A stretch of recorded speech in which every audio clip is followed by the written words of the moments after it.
What's up, gang? It's Greg here to tell you about your Thursday workout for today. We have a nice long EMOM for you, 20 minutes long. A lot of kettlebell work today.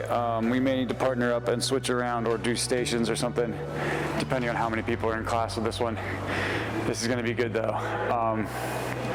Or we can use dumbbells. Dumbbells will work too. Excuse me. Ideally, you'll each have a pair of kettlebells. That's the better way to do this. We're going to start out by doing some Turkish get-ups. This is the sweeter version of Turkish delight, if you ask me. So a Turkish get-up, for those of you who don't know, let me zoom in on the floor here.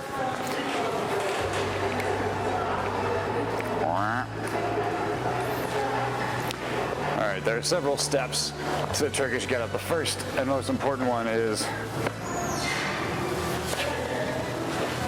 figuring out how to start it. That's the trickiest bit. So you're gonna lay down on the ground. You're gonna take the kettlebell.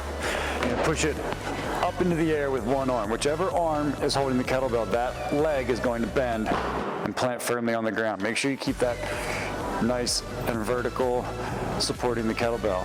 This other arm is going to come out at about a 45-ish degree angle. There are several steps here. We're going to go up to the elbow, step 1, up to the hand, step 2, up to the knee, step 3, kneeling up, that's step 4, and then stand for step 5. On the way back down, you're going to come down to the knee, to the hand, to the bum, to the elbow, back down to the ground. That's one. We're going to do that on one side, and then we're going to do it on the other side. So remember, up to elbow, hand, knee, up, stand, knee, hand, bum, elbow, down. And you should end in roughly the same position you started. I know sometimes when people do many of these in a row, you might end up turning about 90 degrees or so, but that's going to be a good one. After we do one of those on each side, so it's an EMOM, right? So we're going to do one on the right, one on the left. Minute 2, you can also do those with a dumbbell. Another tip is always make sure you're looking up at it, because if you take your eyes and you start looking around, it's harder to keep it vertical. So make sure you're staring up at that dumbbell, that kettlebell. Keep it pointing at the ceiling. It makes it a little bit easier to kind of like look where it needs to be, right? Because if you look up, it's always got to be right there, right? If you're not looking here, it can shift. You just want to make sure it's nice, stable, locked out, up overhead. Minute 2 is going to be 45 seconds of gorilla rows. These are actually a lot of fun and good, powerful movements. You're going to need 2 implements of destruction for this part. Go. You're going to start with them between your feet. From here, you're going to do kind of a good morning. You're going to push them back, push your hips back, push them back, your hips back. You're going to set your shoulders, set your back into a nice flat position.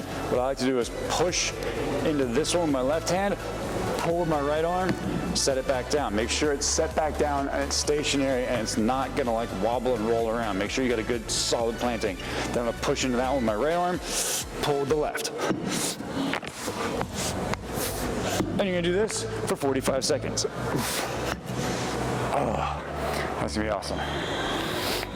Let me see where my camera is. I guess I'm still kind of in frame. After we do 45 seconds of that, we're going to flip over, we're going to grab an ab mat, we're going to do 45 seconds of sit-ups in the 3rd minute. That's going to be good. Who doesn't love a good old-fashioned sit-up? And then we're going to zoom back out, get into this position.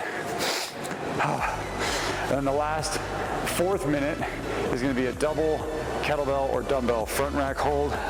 These, I think, are one of the greatest core exercises known to man. I like to have the rounder side of the kettlebell. If you look at them, there's a flat side that has a number. This edge can kind of like dig into your wrist sometimes depending on the size of the kettlebell. So I like to make sure that my palms are facing that side so that when I pick it up into the front rack, it's going to be the smoother, rounder edge on the back of my arm here. Anyway, I'm going to start. I don't care how you get them up into the front rack position. Little dip, little kettlebell clean.